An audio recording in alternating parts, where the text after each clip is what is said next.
Whether you're a life coach, therapist, biohacker, invested in wellness, or in the healthcare profession, if you have an intention to work in psychedelic spaces, you're in the right place then. If you're called, get involved. But first, get informed. Let's talk the 4 N's: intake, intention, in-space integration, leading to deeper transformations. Psychedelic Coach Podcast, Tah, Kole. Walk you through the process, it's all possible. Leave space for the follow-through. Most importantly, integration is all right, y'all. Welcome to the Psychedelic Coach Podcast. So, we're both here today. It's been a while, girl. Just the two of us. We can make it if we try. Just the two of us. It's beautiful. No, it was too high. Yeah. It's been a while, girl. It's been a long while, and it's time. Way past time. Yeah. So I'm glad to be here with you today. Prove it. Excellent. So, y'all, things are changing around here as they tend to do. Yeah. If you've been here, you already know. Especially if you've been here like 10 years. It's the nature of our whole existence is shifting and changing. It's true. We're Robin Leslie Schiff in here right now. They're master coaches if you don't know now. So, y'all, so here's kind of what's I'm going to give the breakdown of what we're doing around chill. We want to go deeper, and people want us to go deeper into a lot of the concepts and I would say Condor concepts, and also just conversations around safety and accessibility and other conversations that we have at the Condor Approach Live that we're going to start translating more here on the digital stage, we'll say. Yeah, we want you to be able to have an opportunity to learn about these things, even if you don't come to the event. And one of the things that we really talk about and stress is that we want this information to be accessible. And if long form content is what you desire, then come get it at the podcast. So here's what we are going to do. We're going to also be adding video, y'all. So we're going to start having YouTube videos of the entire interviews and shorter form, we'll say lessons, 5 to 10 minute videos on YouTube for the podcast, and actually making it a video podcast and doing 2 podcasts a month right now instead of 4. So doing longer form and going deeper. So should we kick it off? Shall we kick it off? We're kicking it off, man. We're kicking it off. We're kick it. Okay, Kicking so it off. I feel like then we have to, we got to go from the very beginning, which is like the bedrock. We've talked about it many times, but it's been a long time since we really went deep with it together. And that's on safety. Yeah. You down to rock with me on some safety today? Girl, I'm here for it. Safety is the cornerstone. It's the bedrock. It's the foundation. It's the poverty line of all of the work that we do. Mm-hmm. Which I'm going to come back because I want you to explain that once we get a little bit further into this. And so as we kick it off, before we even go into kind of looping things together, let's talk about what safety is and then personal examples of feeling safe or not feeling safe. Well, safety is an amazing thing that is a very individualized sport that you can play on a team, but it's a very individualized, unique circumstance of each individual person on this planet and then us collectively. And it is the absence of hurt, harm, loss, deficit, injury, death, and pain.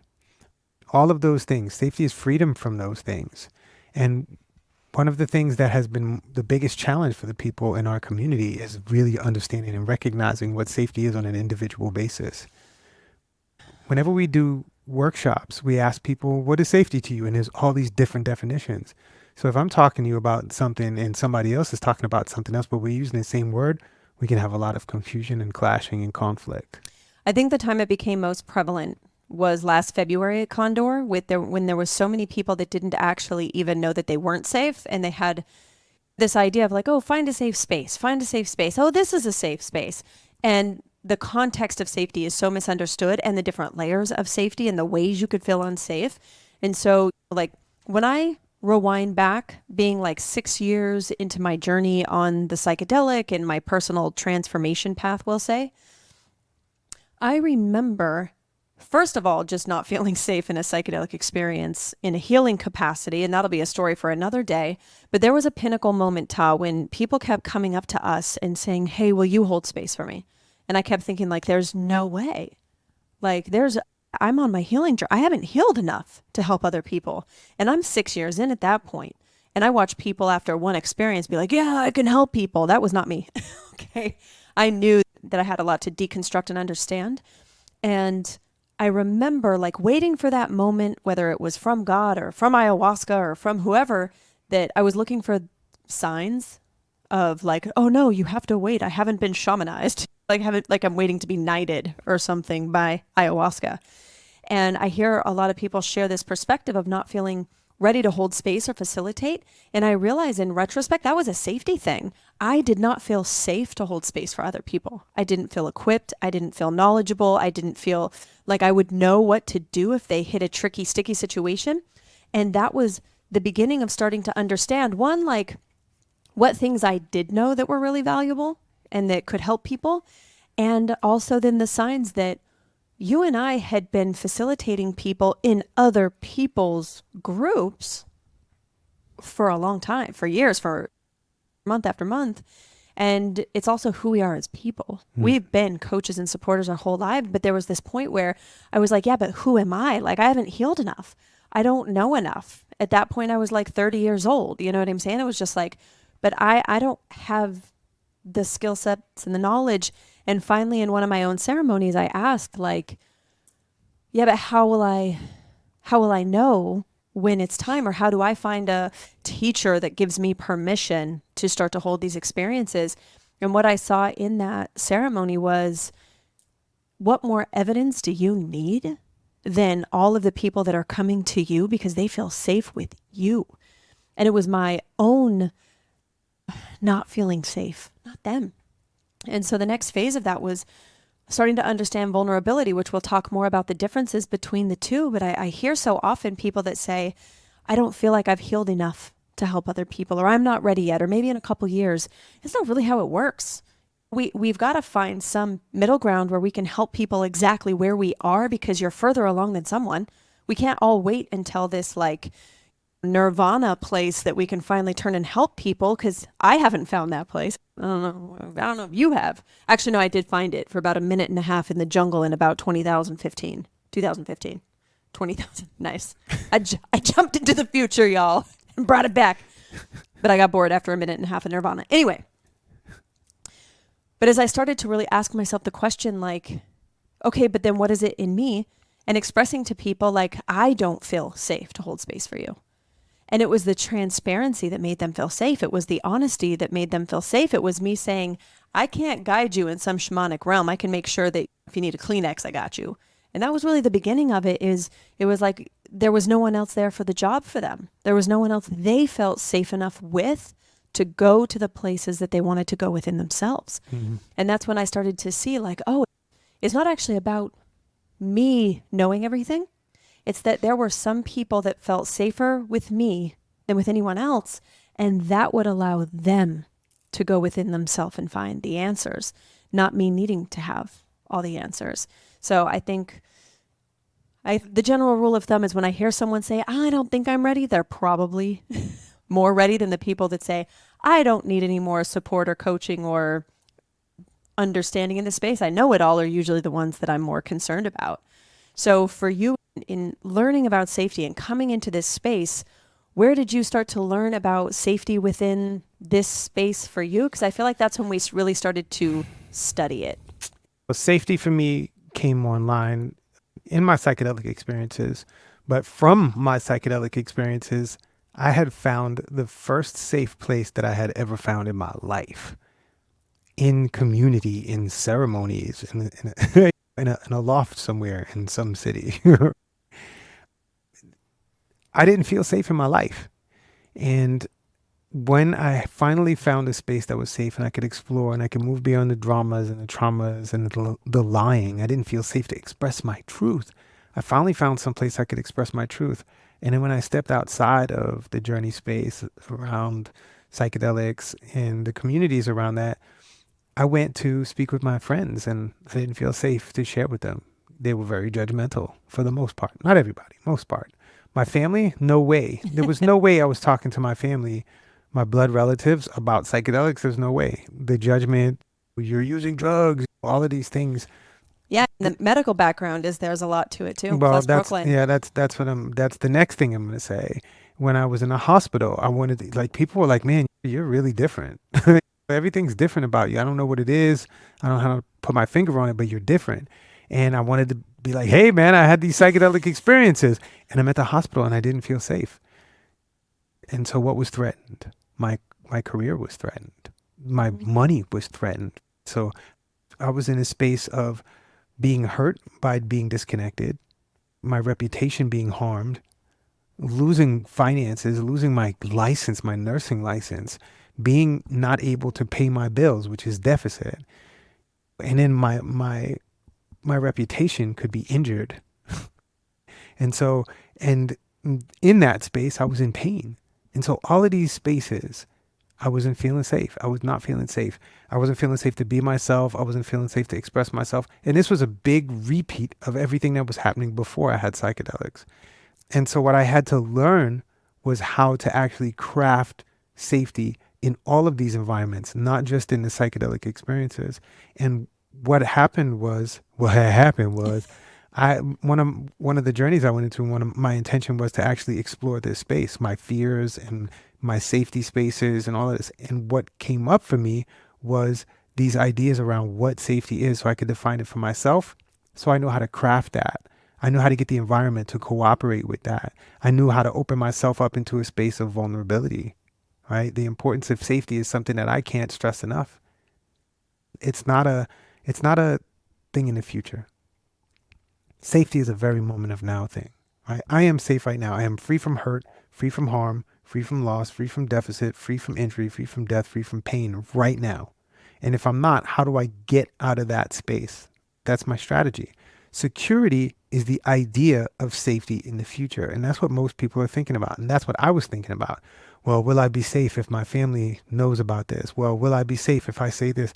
When in reality, right now, I am, for the most part, we are in the moment of safe, in a safe space in a moment.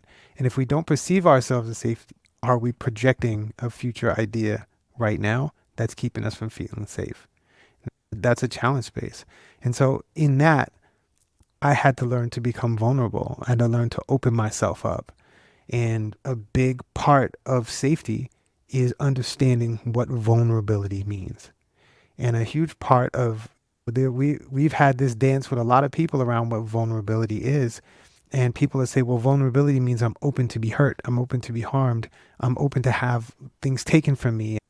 I'm open for all of these things to happen. The answer to that is yes.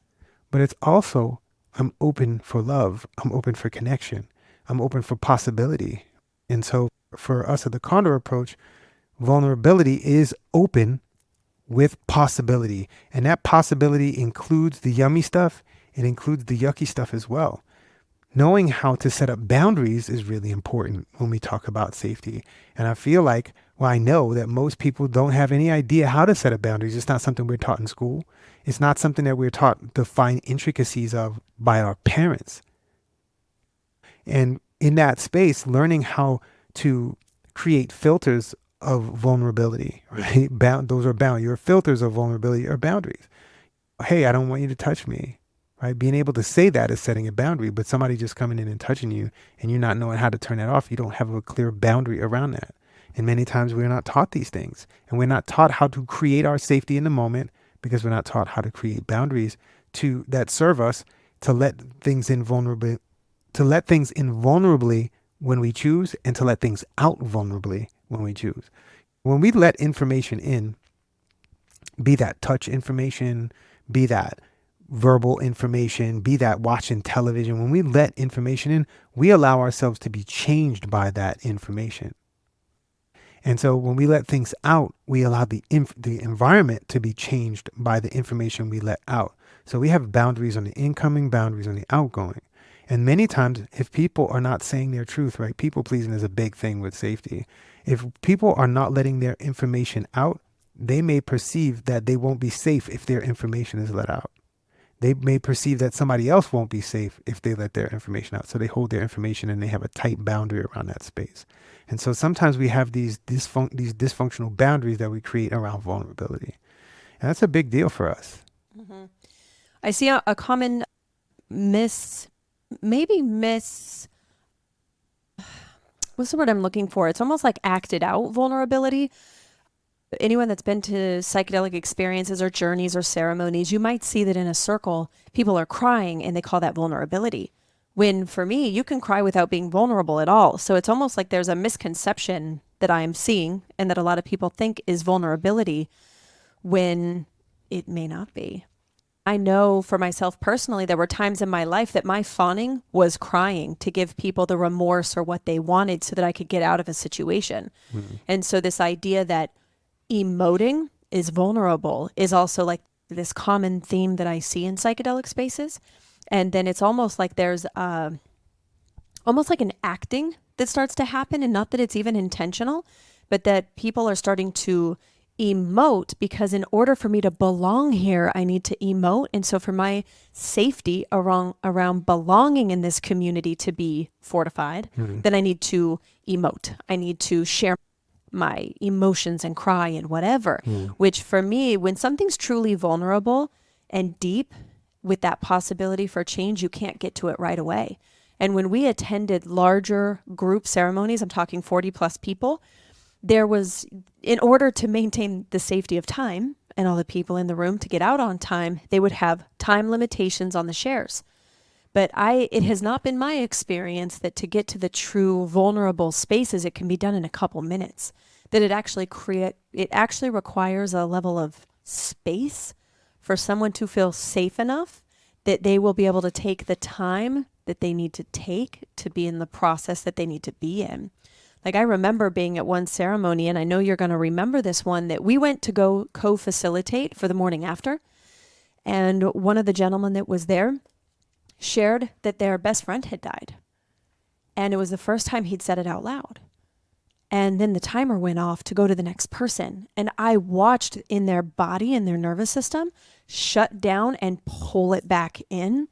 And those kind of moments, it's like as a facilitator, that was such a rich opportunity for them to actually like work with it.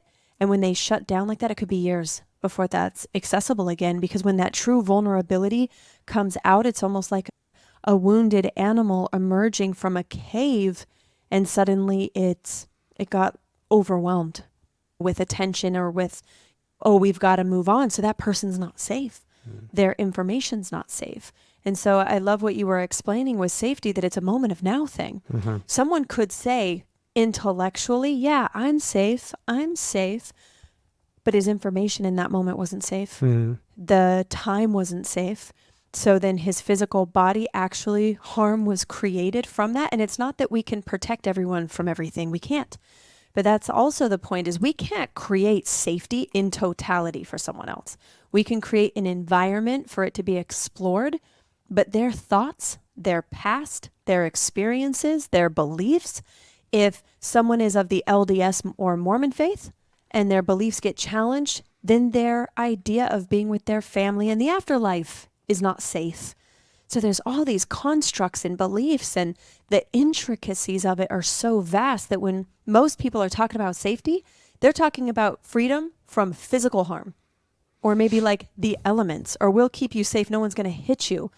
But you have to understand the 7 attributes of violence in like the vastness of it, which is why at the Condor approach, we harp on it and we talk about it. And it's an individual sport first. Like you have to first know what makes me safe, what makes me feel unsafe, because our events prove it, that we build it on a foundation of safety for ourselves first. Because if we don't feel safe, there is nowhere to build from there. Never. There's never a place to build if we're not safe. It's the bedrock. It's the cornerstone of existence. If we're not safe, then something is threatened. Something about us is threatened, and then wholeness gets disrupted. Anything that is violent is a disruption of wholeness, period. That's how we look at it at the Condor approach. And this is what we're looking to support people in understanding what violence is. Violence isn't just punching somebody. Violence is the dismantling of a person's body by punching them. And the punch is an action. And what happens is when a person gets hit, it's violent. When a person is menaced and their idea of themselves becomes threatened, that is violence, and that stops a person from being whole. And when a person is not whole, they are in a space where they're not safe. And that's why the 7 attributes of violence come in: hurt, harm, loss, deficit, injury, death, pain. All of those things disrupt a person from being whole. Somebody said to me, well, how does that stop somebody from being whole? I'm like, you're not connected to life on the planet anymore. You're disrupted. This matter has been disrupted. As a human organism, families are disrupted. All of these things happen when somebody dies. And so it's a very important space to consider. These are all really important points. And there was something that you said earlier that I wanted to bring it back to, with the person that was crying and vulnerability, and the idea of emoting as a space of vulnerability. Crying for me is not an emotion. It's a behavior. And exactly. Many times we have anchored crying to emotion, which a lot of times it is. Many times crying is anchored to emotion. Sometimes it's not. You get some wind in your face and some dust, crying, it's a thing that can happen. And it's an activity, it's a behavior of the human organism. Sometimes it's attached to emotion, sometimes it's not. Sometimes it's how we express emotion through us, sometimes it's not. But when we anchor that and we put a meaning on it and we look at somebody and we say, oh, this person's crying, they're vulnerable. Yes, right? Yes, and. So they're allowing us to see them cry. That is a form of vulnerability. They're open to let us see them cry. And what else is behind that? Yeah. Are they allowing the openness of the crying to let out whatever it is that they need to let out, and let in whatever it is that they need to let in, or could benefit or shift or change them into a different space? I don't know. I love that you just said that, Tah, and it's something I don't know if we've even really talked about very much at the Condor Approach Live, so I'm happy it's coming up here, is around the difference between emotions and behaviors. Because so much of projections and insertions, which we'll get into on a whole other episode, and we've talked about in the past if you go look at old podcast episodes. But if I see that someone's crying and I assume it's because they're sad, that is a projection of emotion versus acknowledging the behavior. I don't know if they just stubbed their toe. And they might not be sad, they might be hurt, they might be frustrated, they might, whatever the case could be, but the behavior and really detaching that from the emotion is really important, because they always say like, oh, the strong ones, right? Or the nice guy. All of those are behaviors, not emotions or how someone handles emotions. Because a person that one person might call stoic might actually be shut down, where really stoicism could be there navigating all of their emotions more effectively versus not having emotions. And the meaning and the words and then the thoughts that really cause us to feel the way that we feel beyond that is behaviors. It's like when we talk about in state assessments, this all builds on top of each other. Even if the live event was 30 straight days, we wouldn't even touch or scratch the surface of this stuff. Not even close. Whether it's on safety or anything.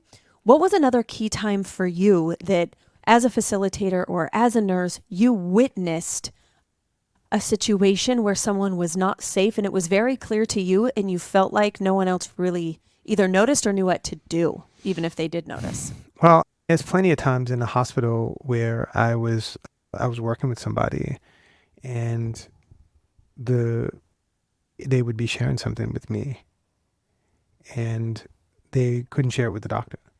Like what?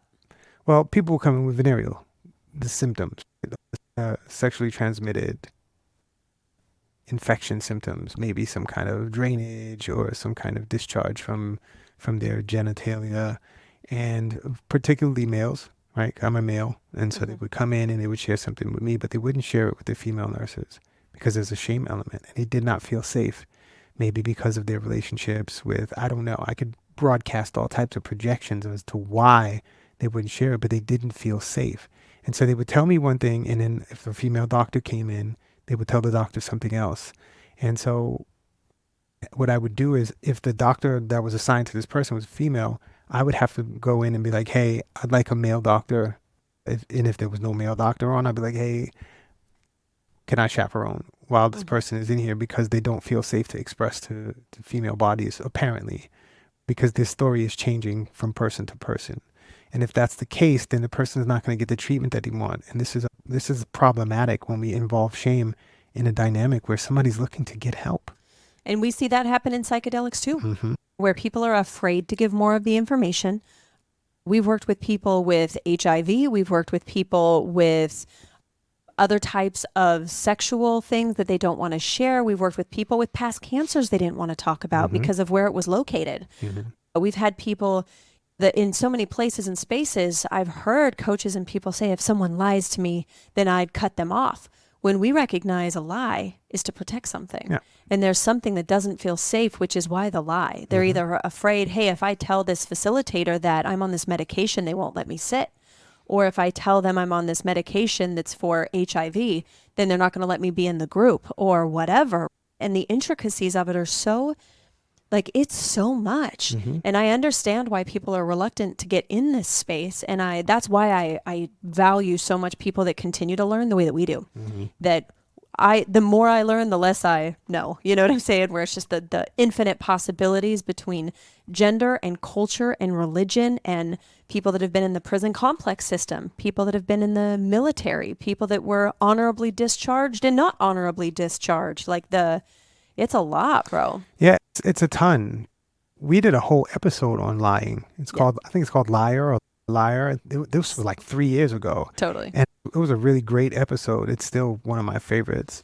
And the thing is, when a person lies, like, I used to lie about everything. I've said it on this podcast 1,000,000 times. I used to lie about everything because I was not safe. I did not feel safe with my information going out. I felt like my information was going to bring me back an onslaught of pain and punishment and people saying things that would hurt me, disconnection, which is a form of loss and deficit. Like all of these things, I was terrified.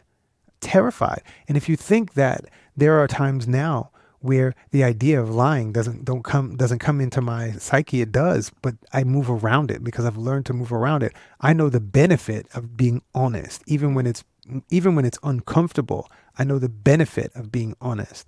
And so anybody who's lying, anybody who says anything to me that is dishonest or inauthentic, I know that there's a protective mechanism online, and this is a safety issue. This is a safety mechanism that's coming online. So I don't fault the person. I may not like it, but I don't fault the person. And if a person's not being honest with me, I don't call them a liar, because when I do that, I'm now assaulting their identity, which makes me an unsafe person for them. Yeah. So what I could do is be like, hey, I just want to check in because things are not lining up for me. And I'd like some clarity. Are you down for clarity? I always use consent. I always lean into, are you down for it? Because if they're not down for it, and I say, well, this doesn't seem right, I think that you're lying, then I'm moving past the boundary that they've set up, which is the lie. The lie is their form of boundary. That's what they've learned. And if their boundary is a disruptive space for all of us, then there are ways around it. But I have to know how to be skilled about moving around that boundary. And that's one of the most important spaces. That communication piece is everything. We talk a lot about confronting and having the tough conversations. And a lot of people, I watch them misinterpret that, or the way that they interpret that is that you go at something head on with aggression versus head on direct, a very masculine approach to be direct, because that safety piece, they feel assaulted, so they return the assault. They bring that violence back, the 7 attributes of violence, right? Hurt, harm, loss, deficit, injury, death, pain. They get injured, and so they react to the injury on their identity. It's like we watch people who have government names that if someone calls them their government name, that is an assault on their new identity or who they believe themselves to be and who they're creating.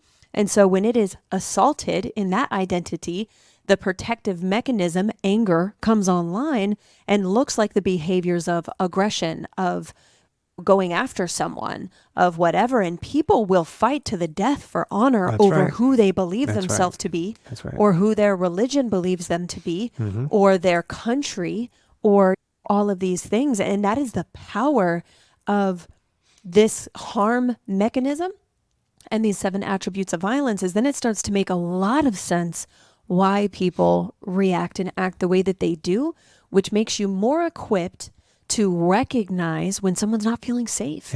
And at what layer, Like, we couldn't even get into it today, which is why we teach it at the Condor Approach Live, is around the logic ceiling. We have these different layers of logic within the system that if they contract all the way down or shut down or get into that very reactive space, it is because they don't feel safe, and you're not going to get any idea in, let alone bridging, changing some like big systemic issue. And most activists, the reason that they're not effective for change is they are fighting back versus learning how to confront and have the communication and understanding what deeper things so that we can influence change. Well, therein lies the difference between conflict and confrontation. Yes. Right. Well, conflict is a form of confrontation, but it's a violent confrontation. And so confronting something is when I put something in front of you, right? Hey, listen, this doesn't line up for me. I'm a little confused. This isn't lining up for me. Could you help me to understand? Is different than you're a liar. Right.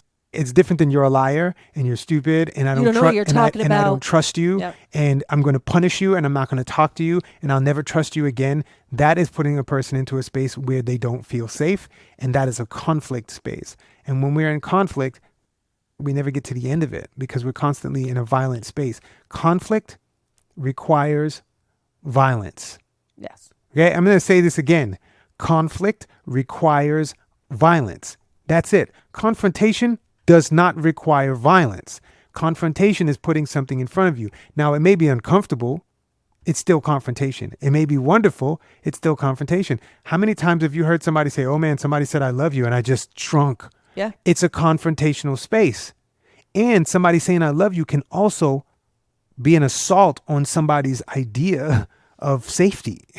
And so that can be a conflict space for a person. It all depends on how we value things. And that's a value dynamic space. And I'm going to teach about that down the road because that conflict dynamics is a very important space that I believe once people understand it, they can't un-understand it. Yeah. That's a whole weekend with Tah well, everything that you talk about is a whole weekend with Tah situation. But this safety piece, y'all, like so many people can't even tell you what makes them feel safe and what doesn't. But anyone in a relationship knows when their partner doesn't feel safe, whether it's the finances get low, there's no one to watch the kids, you want to go on vacation, your credit cards are too high, your credit score, all of those things. If someone is reactive, they probably don't feel safe. So we have the layers of if someone comes on a retreat or they're going to Costa Rica and they've only got $5,000 in their bank account and the retreat's $5,000, their finances are not safe. So going into the psychedelic experience, they could have too much riding on that breakthrough that if it doesn't take their safety, they could go down below the poverty line, which I'd love for you to explain now with safety. And because they needed something to work so desperately that they put their financial safety so far out there that they are now potentially falling under that poverty line financially, literally, because they spent every dime thinking it might heal, solve, fix, whatever, and it didn't. Right. Thank you for asking me about the poverty line. The poverty line is an interesting space that I started teaching in Emotional, and it is the bedrock. It's the foundation of what keeps us whole. When we are unsafe, we become dismantled. We are not whole. If we are subject to hurt, harm, loss, deficit, injury, death, pain, there's something about us that it becomes unwhole. And so when we don't have wholeness, or we don't have the resources to be whole or to maintain wholeness, that is when we fall below the poverty line. So if you look at safety is the poverty line. Anytime a person is unable to pay for their stuff, unable to have a place to live, unable to feel like somebody's going to come take all their things away, unable to feel like they have shelter from animals, shelter from the elements and all of that, that's where we start to fall below the poverty line. Now, there are people who can live out in the street that don't feel impoverished. They don't feel impoverished. They are not below the poverty line because they know how to keep themselves safe. They know how to maintain themselves in the space that they're in. When I was in nursing, there were people that came to the hospital that didn't want to have a home. They were like, there's too much involved in it. I'm not interested in it. I'm good in the streets. They felt I know my way. Unsafe because of the stress of like the responsibility and obligation. No, but they didn't feel unsafe at all. No, I'm saying like they felt unsafe in the idea of having a home and having all those the bills system, and all that. Yeah, the system was made what them was feel the unsafe. system was the unsafe space, Yeah. and so they learned how to manipulate the environment, use people, get money and finances or whatever it is to keep themselves in a space where they felt whole. And these were not people that were smelling funky and dirty or anything like that. That is traditionally attributed to people that were undomiciled or didn't have homes. And so there are people who can be in that space and not feel impoverished. So it's like the choice to be unhoused versus someone that is, it's like if we were to create two positions here, we could say there's people who choose not to have a house and there's people who don't have a home, where it's almost like an emotional component that the home is a place that they feel safe, where some people can be unhoused and feel totally safe because of the freedom that affords and not being a part of the matrix. We'll say. And being completely off grid. Yeah. And there are some people that I spoke to that would like if it was raining or if it was really cold outside, they'd come to the hospital and they'd hang out in the waiting room, and I'd chat with them. In between, if it ever got slow, no, buy them a sandwich. We had sandwiches. I'd give them a sandwich. And some of the other nurses would get bent out of shape. Oh, if you give them a sandwich, they're going to come back. Well, what do we have these sandwiches for? Let's feed the people that are hungry, please. Thank you. And this was part of it. And they knew how to come to the hospital, when to come to the hospital, how to get resources. If they were getting chased out of because there are some hospitals that I worked in that they would chase people out of the waiting area. And so they'd be like, okay, so I'm sick now. And I go, check my blood pressure. It's always high, right? Blood pressure's always high. Oh, got to bring you in, right? You got 200 over 110, but that's their standard blood pressure. So people know how to do these things. But when we are in a position where we're not feeling safe, we're feeling like there's hurt, harm, loss, deficit, injury, death, pain coming in, we're at the poverty line all the time. And I really invite people to remove the idea of poverty as in having no money. It's not just about money. It's about resources. And if you know how to resource yourself, you are never impoverished. If you know how to get the environment to support you, you are never impoverished. You are always at the poverty line, right? At the safety line or above it. And when you get above that, you can move into a space where you connect with things. And that's actually moving into a luxury space. Well, and we know people that make millions of dollars in the 7-8 figures, millions of dollars, who have never felt safe. Never. And that's because they got forced into jobs and roles and positions because of family, because of expectation, and the pressure just destroyed their health. The majority of our clients from like 2018 to 2021 were like 7-8 figure people who had a health crash between the ages of 36, 38, and 48 was the most common. And they ended up having to integrate their wealth to get their health back because all that pressure, not only to perform, but then you have all these people whose livelihood is on you.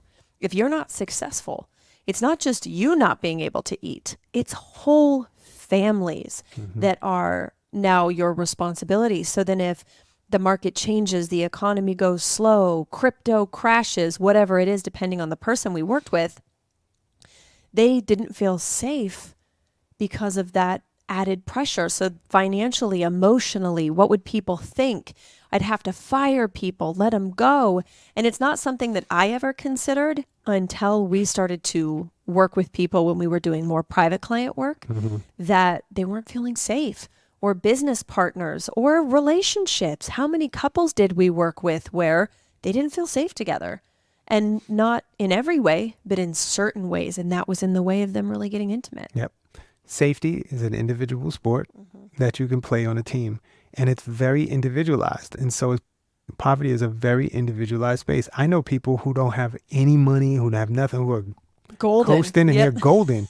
And there are plenty of countries where people have what they need. They just have what they need. And they don't have a bunch of technology. But they're whole within themselves. Yeah. And they don't see a deficit or perceive a deficit or anything like that until they're taught something different. And when they're taught something different, they have a new context. And since they have a new context and a new meaning, they create value around the meaning. And then the meaning is applied to safety. And that's part of what's going on in our world is there are more than just physiological safe spaces and unsafe spaces. There are ideological spaces. That means they're based on ideas. And if I have an idea that my kids are not safe, I'm never going to feel safe. If I have an idea that my money's not safe, then I'm not going to perceive safety. And I'm going to be at the poverty line no matter how much money, no matter how much the numbers are in my bank account. If I feel like if I'm Scrooge McDuck, I felt terrible for Scrooge McDuck. Scrooge McDuck was afraid. And what's this dude's name? Not Marley. Ebenezer Scrooge. Oh. Ebenezer Scrooge. This dude was terrified that his money was going to be taken away, and he's putting one coal in the fire. He's terrified. He's at the poverty line, but he has all this money. It doesn't line up. And so if this person has no idea what safety is for him, then how could he get safe? And this is part of what we talk about at the Condor approach, y'all, is being able to be vulnerable with yourself. Open up yourself to look inside yourself and see what is stopping you from feeling whole, stopping you from perceiving that you're whole. What's in the way? Well, and it's at the live event that people start to actually understand safety. We can sit and teach this as a concept all we want to, but this information is not knowledge until people can actually feel it and see it in real time. Mm-hmm. And so the one great example of that was when it was February last year. And on day one, all the white folks were sitting in the front of the room. All the black folks were sitting in the back of the room.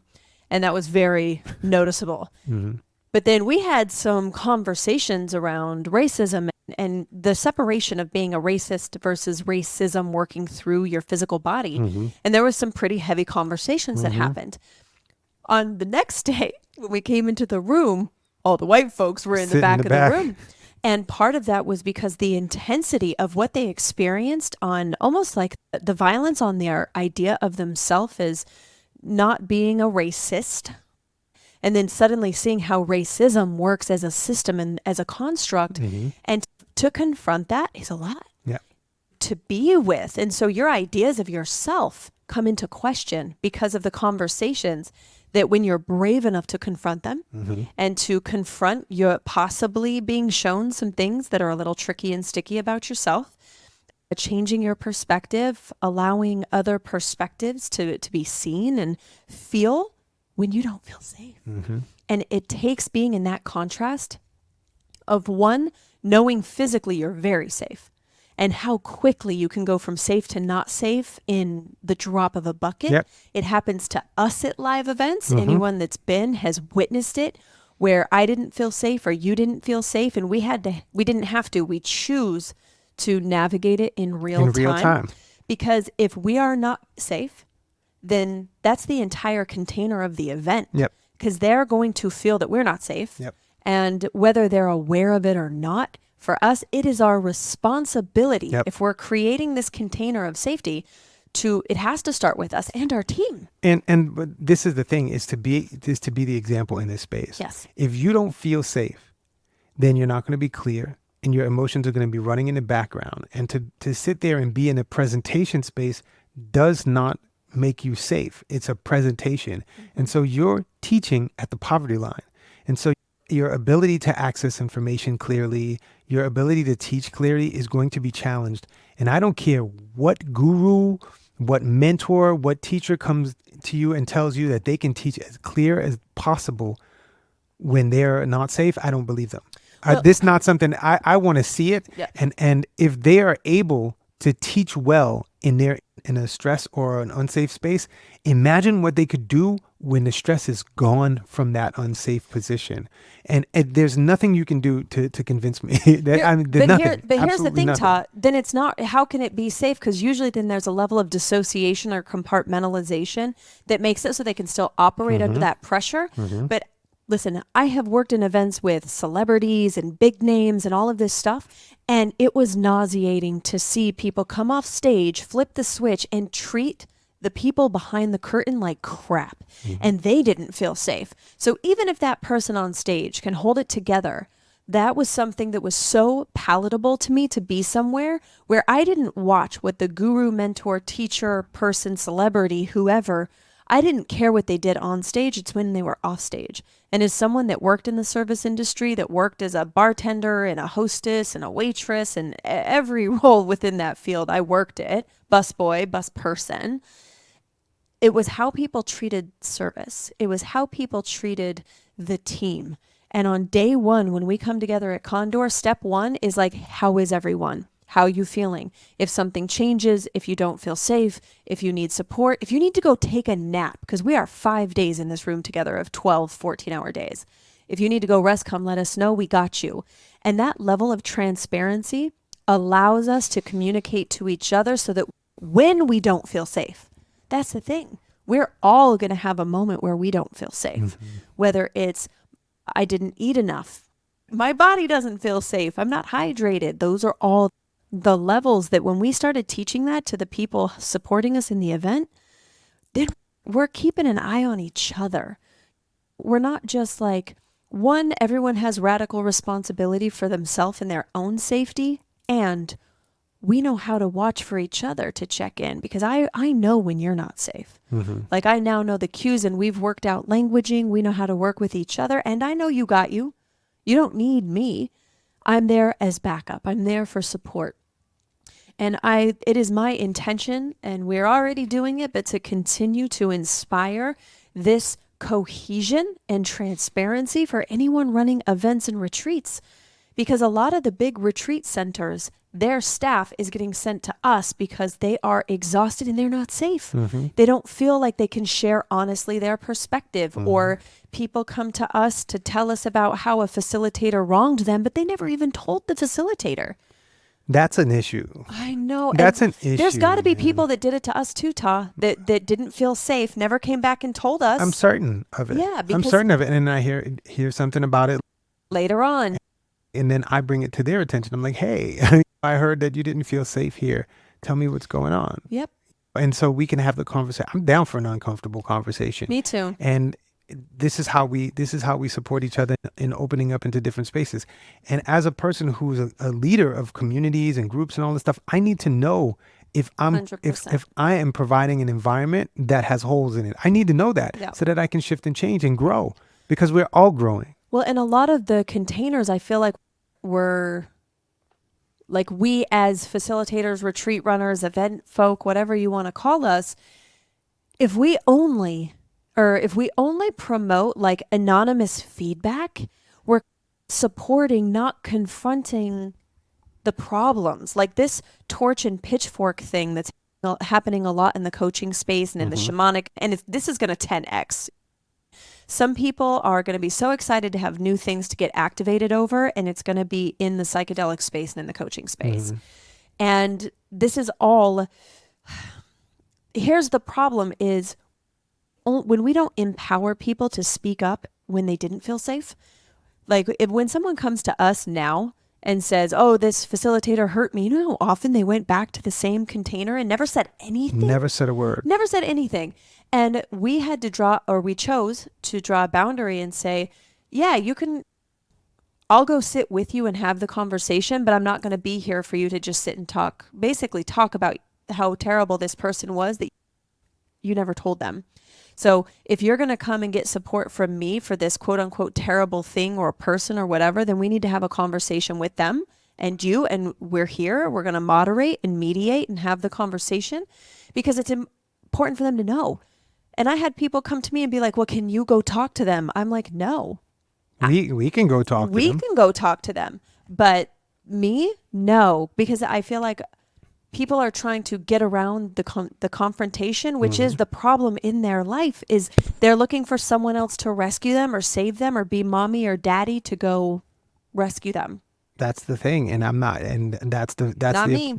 That's the OTT though. That's Yep. something we teach at the Condor approach too. It's Not me. the oppression trap triangle. Don't do it. Don't get yourself trapped in the OTT, because then you're doing all this stuff to fortify the same dynamic of hiding. And we've got to step into a brave new world. If we're going to step into a brave new world, we have to be courageous. This work that we're doing, what we're talking about here, is courageous work. And I'm not afraid to be called on my stuff. I have been. If I'm not, listen, if I'm, Continue to be. if I And this is something that we had on our team meeting today. It's like, hey, listen, if you see me out of integrity with what you feel is what I like I say, I'm going to show up for this in this way. And if you see something that doesn't feel aligned, I want to know about it. Let me know that this isn't aligned. And I don't need you to protect my feelings. I don't want you to protect my feelings. Let me have my feelings. And I want you to be able to know that my feelings and my expression is a safe space that you can go to just be you and just say, I ask that you don't hit me. I ask that you don't break my stuff. I ask that you don't set my house on fire, but let's talk about it. And let's come to some mutuality in this space, because my greatest dream is for all of us to have everything that we need. And if you're not getting the safety that you need, then how can I support you in creating safety for yourself? Yep. And it's a little disheartening at times when I've attempted to lean in and have the tough conversations and people won't do it. It's either, oh, well, it's just going to be excuses, or they have too much hurt, or their inability to confront things because they either get emotionally flooded, they don't have the capacity, they don't feel safe with their own emotions about whatever they think I did or didn't do or whatever. And for me, there's been times I just wanted to throw in the towel, because I'm like, if you can't talk to me and you're a facilitator, if we can't sit down and have a conversation, like, what hope is there for humanity if we're supposed to be the ones bridging these tough conversations that are going to come up in this field? Then who will? And I got to tell you, like 2 years ago, I was just like, if I can't sit and have a conversation with a facilitator around some stuff, then we're all screwed. You know what I mean? We're out of luck, man. And the recognition that everyone's on their own path. And I think that anyone that wants to come into this field, it's knowing that this comes with it too. That sometimes you're going to be someone's villain, sometimes you're going to be someone's hero. And this is, come to the Condor approach, y'all. Learn about these dynamics, because a lot of them you can spot ahead of time and know how to have these conversations around safety, because safety is only a moment of now thing. So I could feel safe right now and not safe 2 seconds from now. And if you're coaching someone and you say, you're safe, and they just say, okay, I'm safe, but they don't believe it, or they don't actually experience it in their body, it's not authentic. It might be genuine that they desire to feel safe, or that they know intellectually, like a bear's not going to jump out because there's no bears where they live, but that doesn't mean they feel safe financially. It doesn't mean they feel safe spiritually. It doesn't mean that they feel safe in their gender role, in their gender dynamic, in their relationship, their role as a parent. How many times did we sit with a parent who finally just needed to say out loud, sometimes I wish I wasn't a parent, and without having it go to shame or guilt around their children, because they do love their children, but that there was a lack of safety around their thoughts and feelings, and not because they were wishing they weren't parents, but sometimes they wish they weren't. Listen, I'll be the first person to admit it. There's plenty of times I was like, I wish I wasn't a parent. I didn't want to be a parent. I didn't sign up for this. All of these things. And I spoke to my daughter about it. And I said, hey, listen, I got to be honest with you. When you were a kid, I didn't want to be a parent. And I love you. And I leaned into the responsibility and all of that. I didn't want to be a parent. I was 18. I didn't know what I was doing. And my daughter told me, I feel that way all the time. We had a great conversation about it. But I got to be honest about my stuff, man. Like, I have to. And when I'm honest, right, when I'm open with possibility, because somebody could judge me. Yeah. Somebody could not talk to me. My daughter could have been like, oh, that's how it was. I'm not talking to you anymore. Yeah. I open myself up with possibility. But I've provided myself in an environment with my daughter where she can talk to me about anything. I can talk to her about anything. And this is what I discussed before that conversation ever happened. It's like, look, can I tell you anything? Even if it's scary, even if it feels funky, even if it feels like you have questions about my love, can I discuss that with you? We have these conversations, me and you. And to be able to have that kind of openness with possibility, and to be able to see in my nervous system that I'm not going to be rejected. I have a lot of abandonment issues from my childhood that I'm still sorting through. And so sometimes I have to come to you and be like, hey, listen, I have something I want to share. I'm afraid you're going to leave me. I'm afraid I have these feelings in my body and these thoughts like you're going to leave me, like this is going to be it, like I'm going to get left alone. And you say, that's not what's going to happen. What's going on? And I have to actually be courageous enough to share it with you. And as my nervous system learns that you're a safe space for me to fully express, I get to actually craft safety for myself in this space. But you are not making me safe. You're creating an environment for me to be safe. Well, and this is where knowing my own safety is so critical, because I have to understand that if I start to feel a certain way about what you're expressing, old versions of me in past relationships, if someone was like, I feel like you're going to leave, I'm like, how many times do I have to tell you? I'm not going to leave, because I was taking it as an attack on my own identity of being a loyal person and I'm not going anywhere, or you don't believe me, or whatever. And so by me recognizing if something comes up, if you express it, it's me noticing like, oh, I'm not feeling safe in my own identity or my own ideas, or I'm not feeling safe like he trusts me, right? Like I'm not feeling safe. And by understanding how and where that expresses in my own body, it makes it where we can like clear the lines so much faster and so much more effectively to get back into connection and to get back into love and back into fun. Because when we have fun, everything is better. What? Back into safety, back into fun, back into... that too. But that's the other thing. I'm glad you... because how many times did we work with couples where the male in the... We'll say the man that has... We'll say the person with a penis, okay? That had erectile dysfunction, and what it really was is they didn't feel safe. They were not safe. Either they felt like it's performative, like I have to do a good job, so they weren't safe in their ideas of their performance with their partner or pleasing their partner. Maybe they weren't safe in their finances. Maybe they weren't safe in their sexuality. They didn't feel like doing that, or they had shame because of religious background. Like safety, people talk about trauma a lot. And for us, we talk about trauma being the response you have, or what happens in your body as a response to something. And so the nervous system, your body, when it gets activated, which could be fight, flight, freeze, fawn, or basically when someone gets stressed, to simplify, the first things to go is your reproductive function. It's not necessary. Right, because your primal instincts say that we do not need to procreate in this environment. This is not a priority for survival. So it's going to start shutting it down to survive. That's right. Yep. Right with digestion. Most of the people I know who have erectile dysfunction, chances are they have some digestive issues as well. IBS. Because they're in a space where their nervous system is running on full blast. Yeah. And they can't have sexual situations. They don't even get horny, right? It's like, I want to have sex, but I'm not horny. It's not even there. They can't have an erection, right? The female bodies are dry and contracted. There's no arousal at all. So much like hip issues. When I was doing the Women's Womb Healing Summit back in, 2018? Tah, I had like 6,000 women register, and it was crazy how many had hip issues. And it's because they were still unsafe, whether in their relationship dynamic or they didn't have a relationship, so they were unsafe in their future ideas of fertility. So there was that fear, or they were feeling unsafe, just the amount of ways that it was always some complex, complicated matrix of emotions and situations and responses. And until you start to pull apart the layers, it's not a one and done situation. And when people bring this idea to psychedelics, like, I'm just going to have one experience, and it's like 10 years of therapy.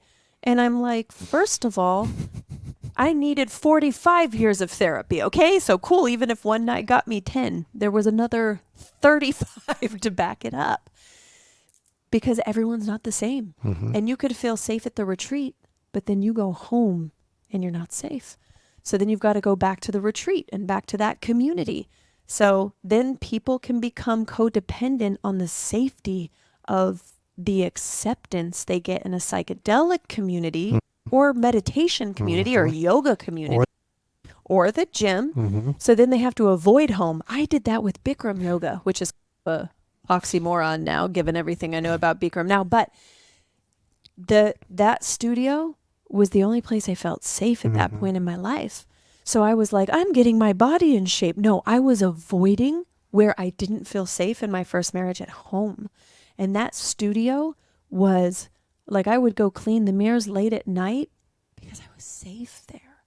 But it's like, it took me a while to recognize until I saw the pattern that I keep going and cleaning a yoga studio at like 2:00 in the morning or 4:00 in the morning because it had to be done before the first class because I felt safer there at night.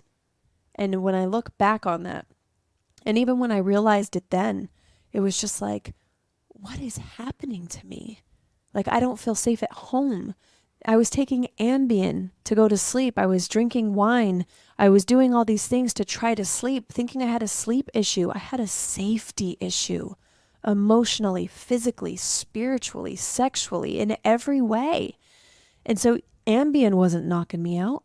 My body wasn't safe. It would not even allow me to go to sleep.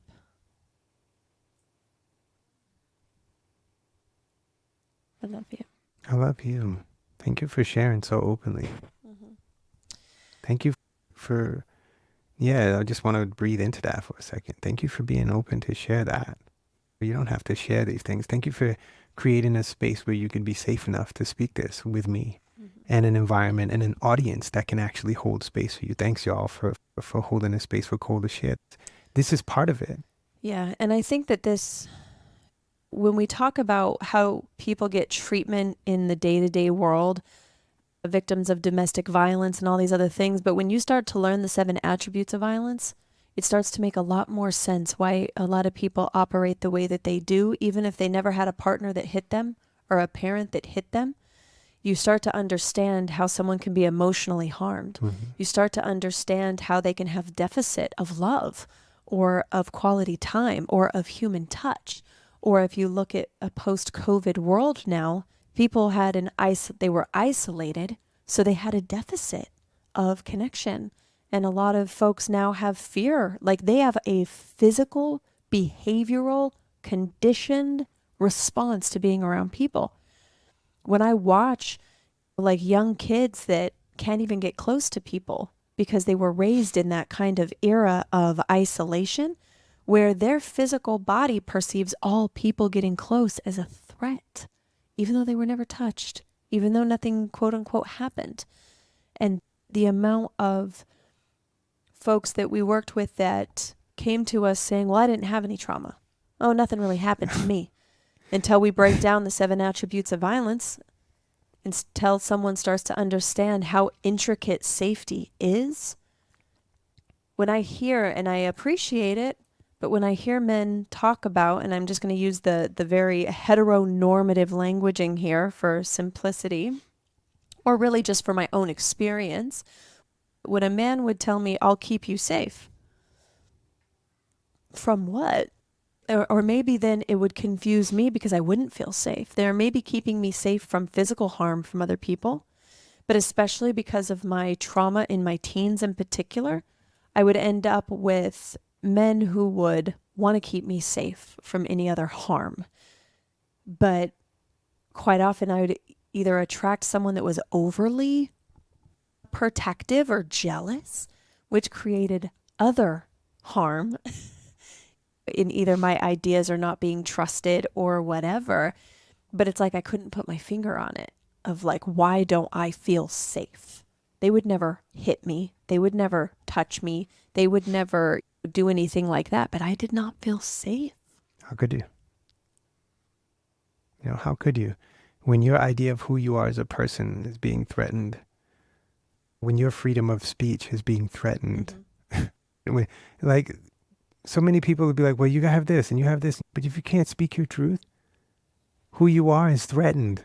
Or your information. Your expression. And this is the thing, right? We have ideas, we have property, we have our bodies, but we also have our expression. If I cannot feel free to express myself and I have to stifle that and hold it in, if my expression gets out and I get attacked for it, if my expression is shamed, that's a space where I don't feel whole with my expression. I don't feel able to be whole with my full expression or my body movement.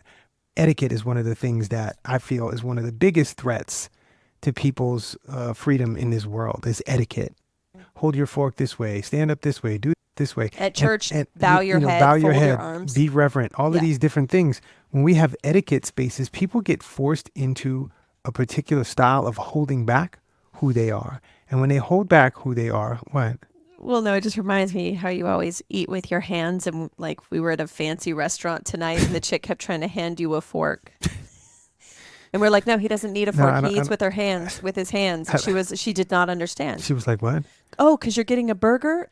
No, like No, I eat with my hands. Bring him the rigatoni. He's gonna eat. I'm eating it with my hands. Like I'm eating with my people. They get so triggered. People have no idea how to handle that. Yeah. But it's my expression. It's how I eat. It's how I connect with my food. And if my connection with my food gets interrupted, then something's not safe. Like how I eat is not safe. Oh, it's a problem for you, right? How I eat is a problem for your eyes.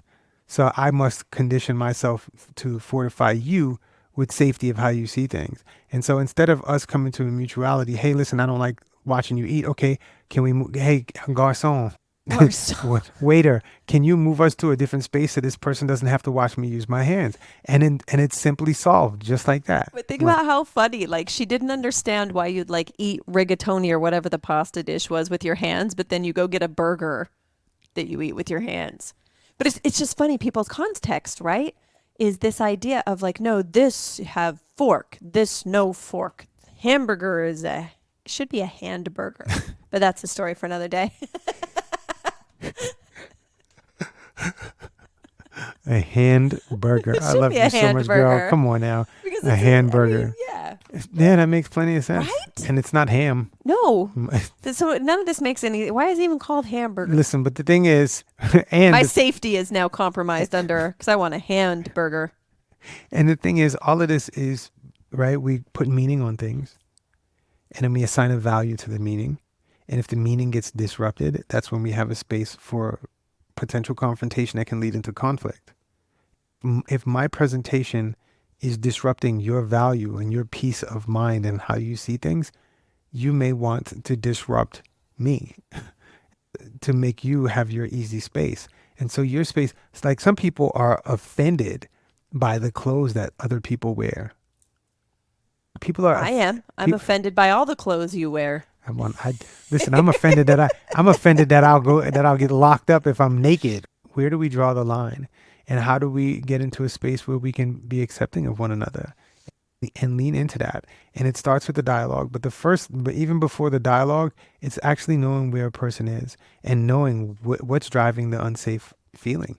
What's driving? If a person is, when people come to me, I have anger issues. You have safety issues. You don't have anger issues. You have safety issues. What's unsafe?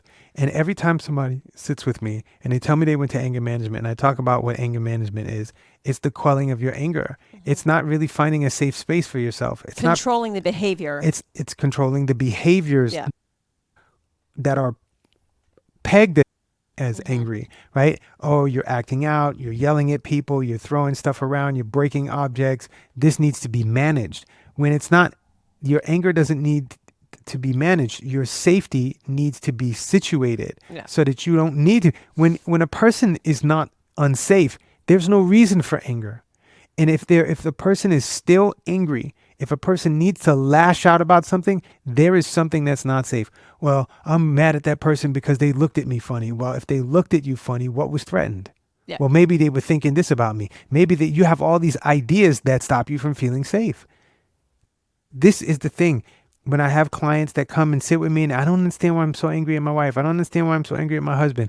Let's pull it apart. And we sit there and we pull it apart. I don't understand. I had one person tell me they were so angry at their kids, Kole.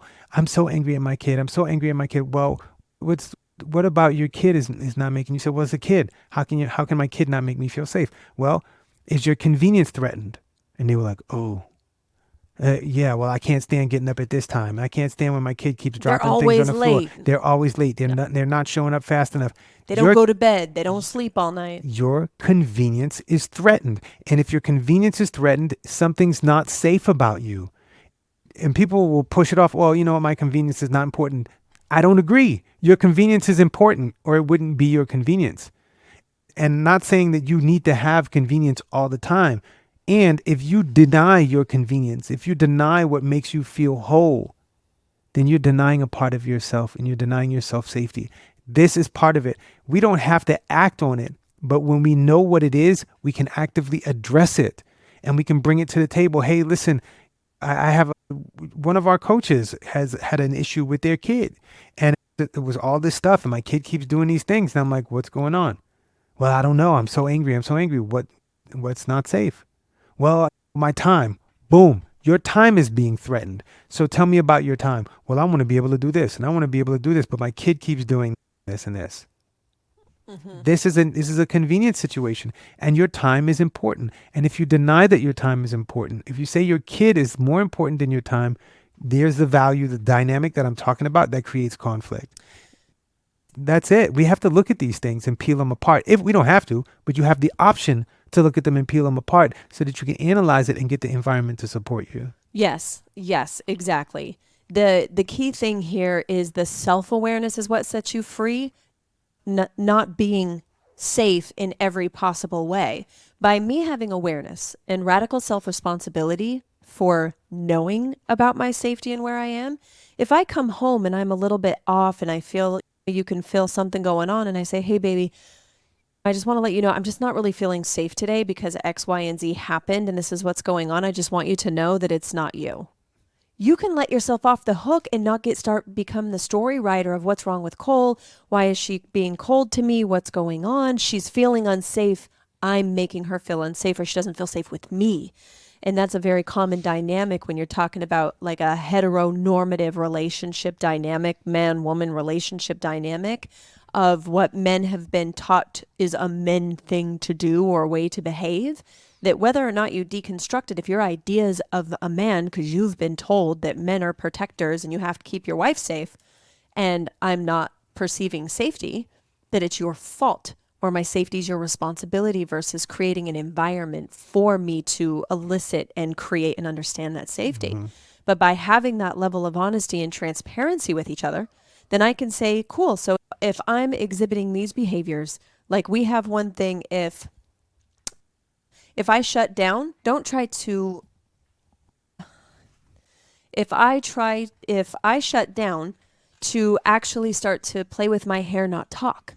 Because when I emotionally shut down, I'm not able to communicate that way. I'm not able to talk that way. And so we came up with languaging and cues that if I shut down because I'm not feeling safe, whether it's my ideas or overwhelm or whatever it might be, by us having this conversation and me knowing my safety, the level one of me being triggered is you ask me, hey, baby, is there anything that you need right now? But that's when I'm just on the beginning of it, right? The beginning of this kind of like trauma trail, I'll call it, the first initial kind of like trip over the wire a little bit. The next layer deep of that is if I'm not able to answer, you'll give me 3 options that we came up with. If I'm not able to answer that, then you come sit with me, you don't say anything, and you play with my hair. Because I'm not able to verbalize, because that's how far my safety has been compromised within myself, and it doesn't matter what it is. Our first goal is to get me back to where I can find that safety within myself. If I need space, I can tell you, whatever the case may be, but this is something that we had to develop.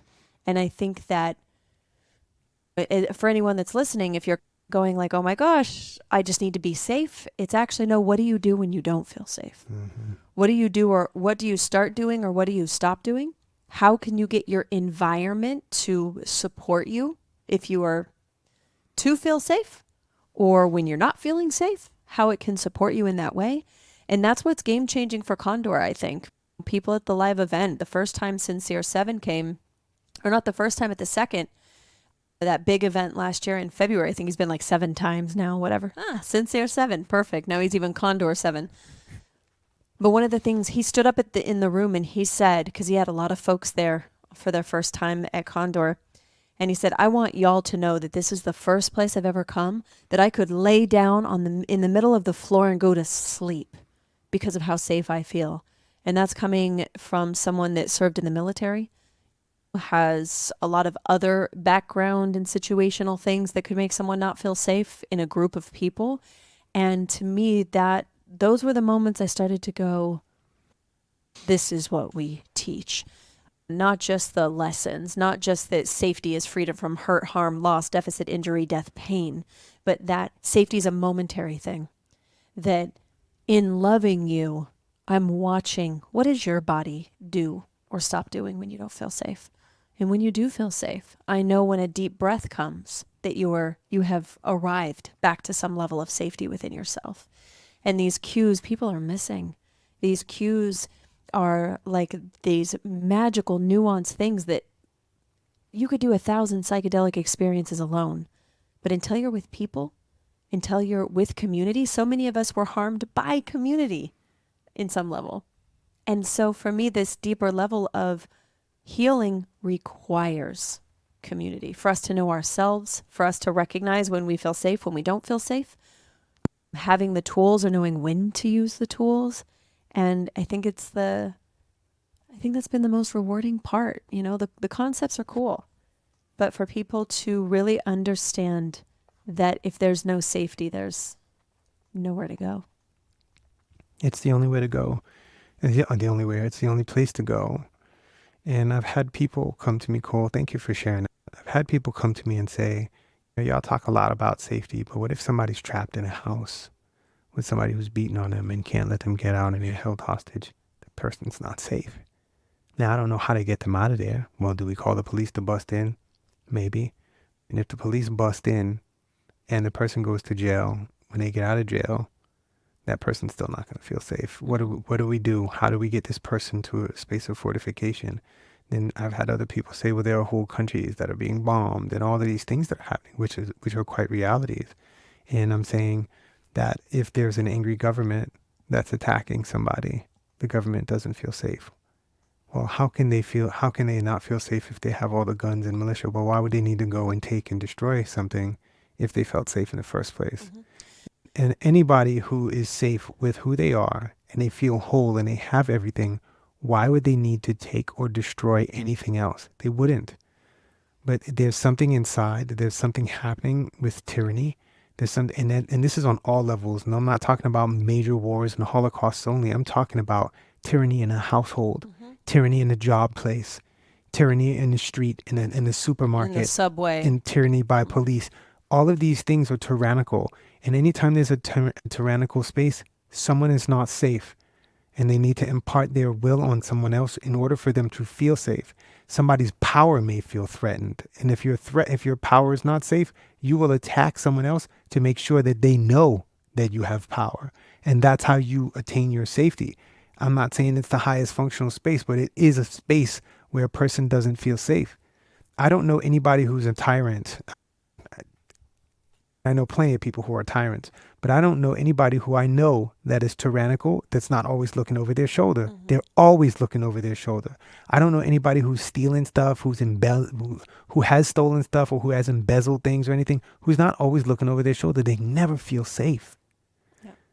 These are safety issues. And when we look at our world, when we look at the cultures in our world, they talk about we're in a cancel culture. Yeah, we're in a cancel culture because people are feeling victimized. And when people claim victim, we're in a culture where people don't feel safe. Victims are not safe people. Mm-hmm.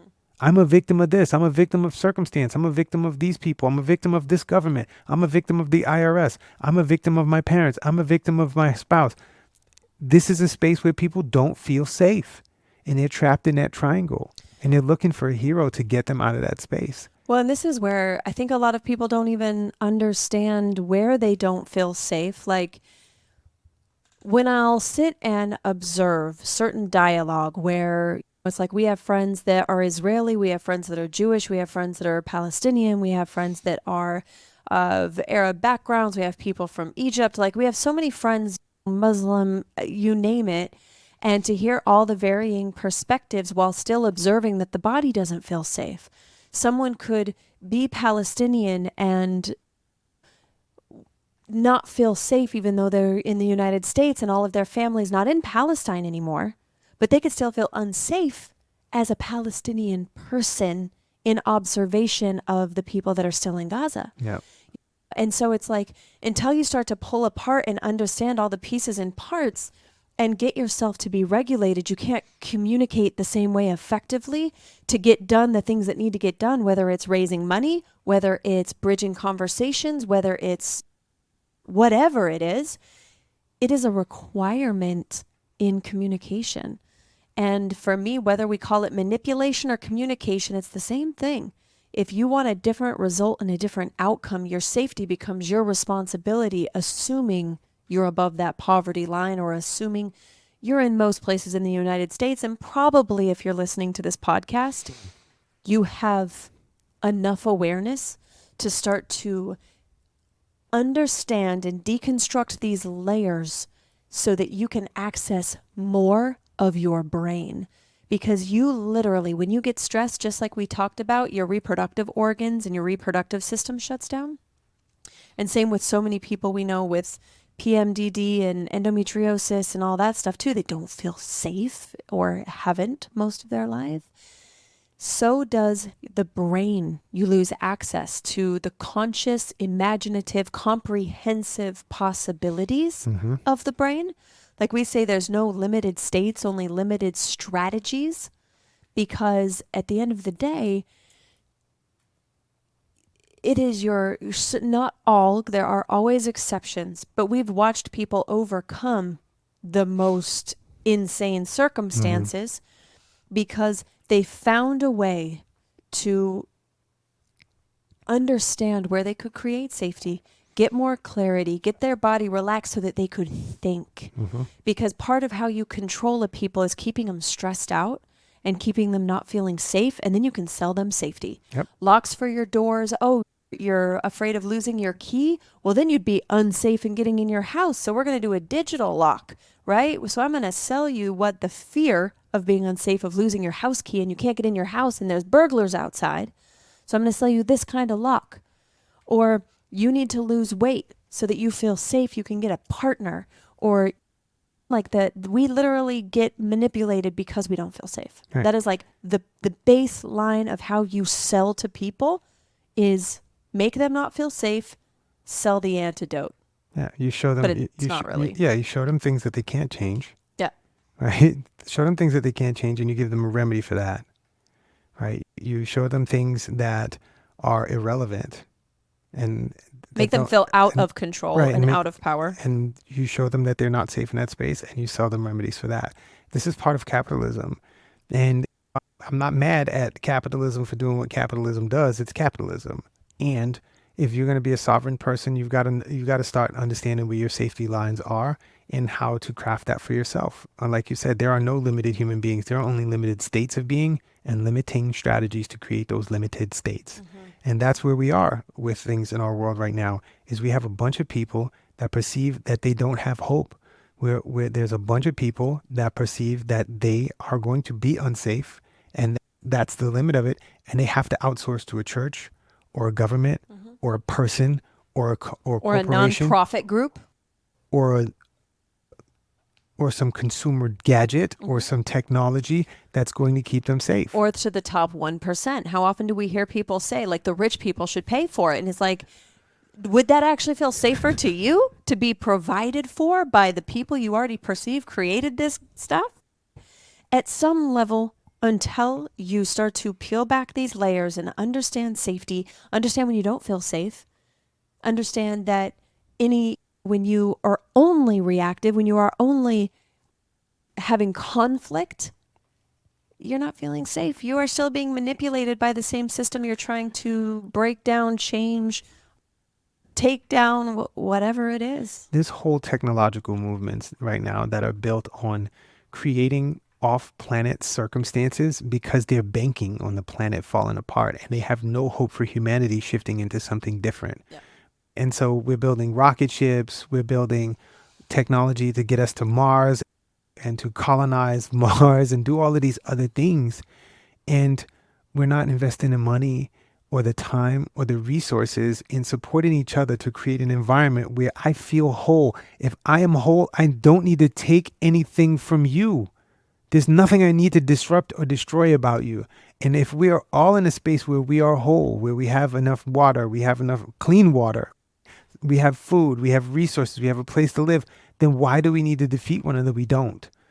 But this dynamic that we've built into our consumeristic societies has become king. cash is king right now. And so we build deficit into the space where if we don't have enough, we don't feel safe. We feel below the poverty line.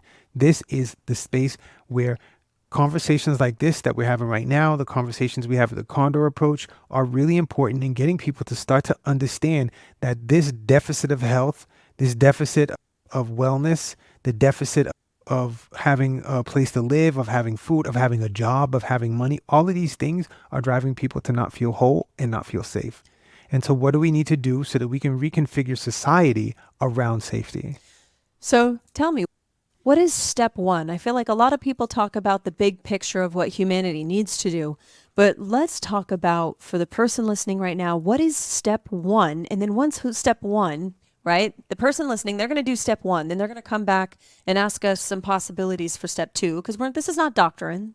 We're speaking from our experience, and we've learned some things. Mm-hmm. So for the person listening right now, Tah, what is step one? What do you invite for them to explore to find safety so that they can even start to see the bigger picture, what we call the Condor approach, the bird's eye view, Sure. to start to change things in their own environment? Sure. Step one is to get a pencil and paper, or a pen and paper, or your iPad and your Apple Pencil. The workbook.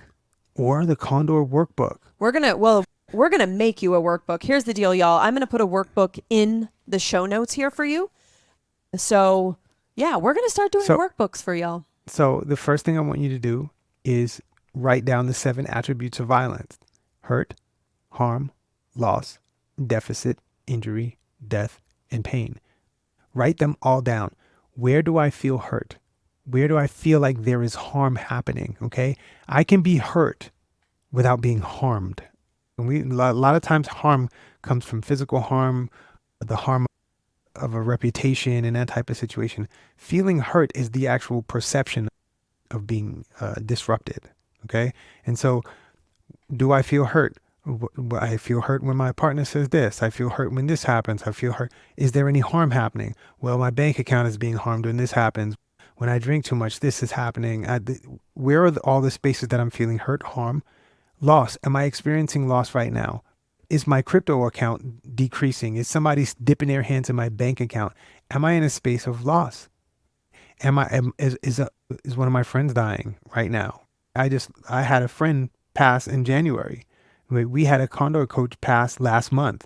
And so there's a loss space that we have to navigate through, and our community became disrupted. And so we had to do some patchwork to bring things into a different space of wholeness. Am I in a space of hurt, harm, loss, deficit? Do I not have enough? Do I not have enough food? Do I not have enough money? Can I pay my rent? Do I have the resources? Do I have enough whatever? Am I feeling like I'm not enough for my partner? Am I feeling like I'm not enough of a parent? All of these are deficit spaces. And if we can't see all of these deficit spaces, it's going to be challenging for us to feel safe. If I don't feel like I'm a whole parent for my kid, how can I feel like my kid is safe? And so I have safety situations here. Hurt, harm, loss, deficit, injury. Am I injured? Do I have any injuries? Do I have any pain in my back? What do I need to do to shore that up? What do I need to do? What can I do? Have I done the research around that? Do I have any injuries?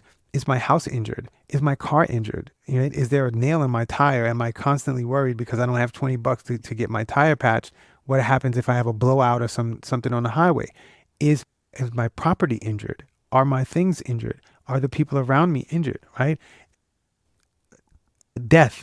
Is there death? Is there imminent death? Is somebody dying? We're all on the path, right? Is there something that's happening? Not just a person that's dying. Is my job dying? Right? Is my relationship, am I in a relationship with a person, with a spouse, and that relationship is dying? Is that happening? Do I have all these things? And am I in pain? And physical pain is one type of pain, but there's also emotional pain. Mm-hmm. Am I in the pain of being around something or someone all the time?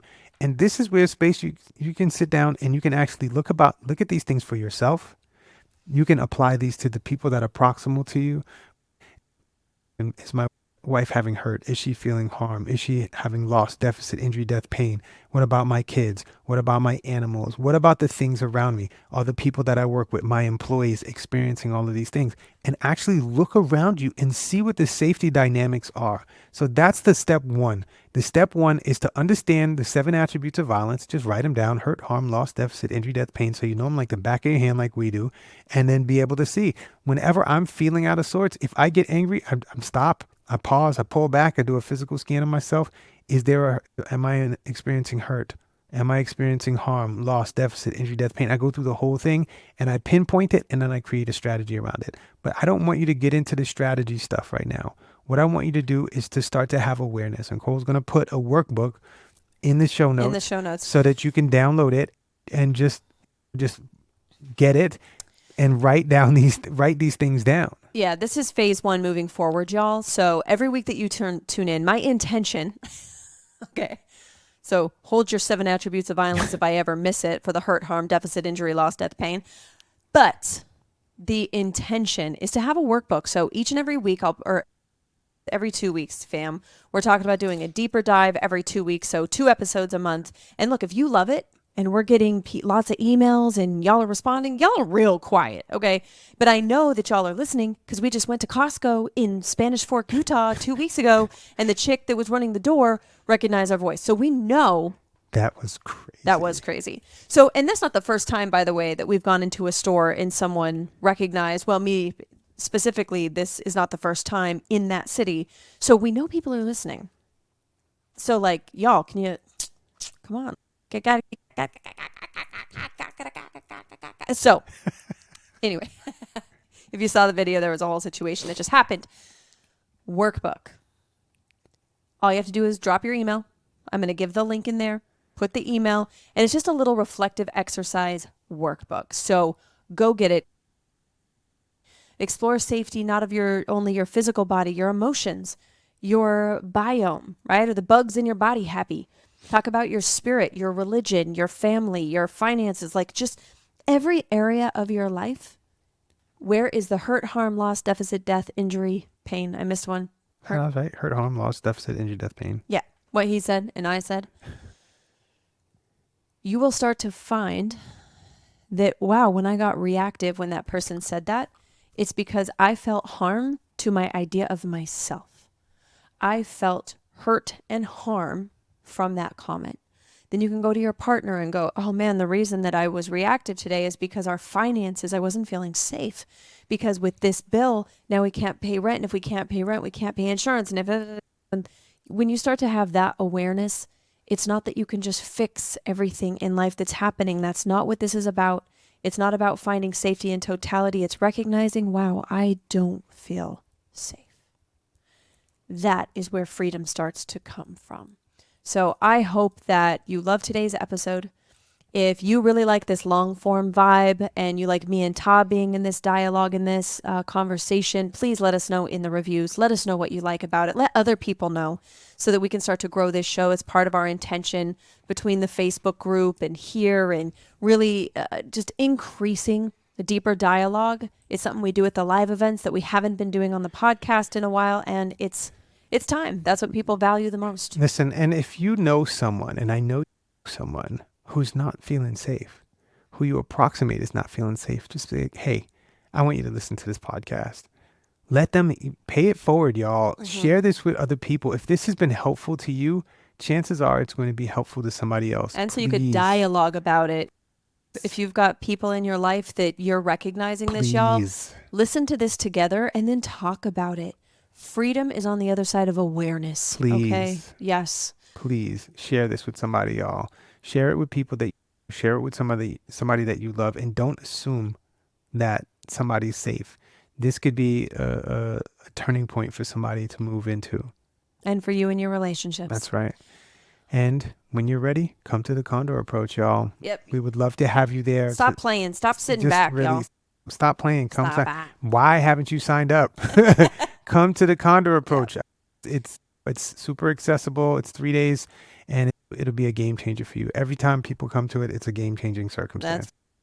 Until next time, be easy, be free. This is the Psychedelic Coach Podcast. My name is Kole Whitty. My name is Tah. And we hope to see you in Austin or in Utah very soon. We use the methodology of the Condor approach to integrate things in our lives. It's a tool belt. You have all of these tools that you use on a day-to-day basis, and we move through a psychedelic informed lens because it works. And there are a lot of people that are leaning into utilizing psychedelics and they're not integrating with intention. Integration is something that's not optional, but it's something that's ongoing all the time. And if we don't do it with intention, we get what we get. So the question is, can you coach yourself and can you be coached by somebody else? From our vantage point of the Condor approach, coaching is eliciting greatness from another person. It is supporting another person, bringing out the greatness in them. And so if you can coach somebody else, can you coach yourself? Bring the greatness out of you. Be coachable and have fun. If you fall out of having fun, things can get really, really challenging. So bring yourself back to fun at every instance that you possibly can, y'all. The Condor approach is a methodology. This is not a law space, not a religion, not a cult. This is not a space of indoctrination. It is a methodology. And we use the methodology of the Condor approach to integrate things in our lives. It's a tool belt. You have all of these tools that you use on a day-to-day basis, and we move through a psychedelic informed lens because it works. And there are a lot of people that are leaning into utilizing psychedelics and they're not integrating with intention. Integration is something that's not optional, but it's something that's ongoing all the time. And if we don't do it with intention, we get what we get. So the question is, can you coach yourself and can you be coached by somebody else? From our vantage point of the Condor approach, coaching is eliciting greatness from another person. It is supporting another person, bringing out the greatness in them. And so if you can coach somebody else, can you coach yourself? Bring the greatness out of you.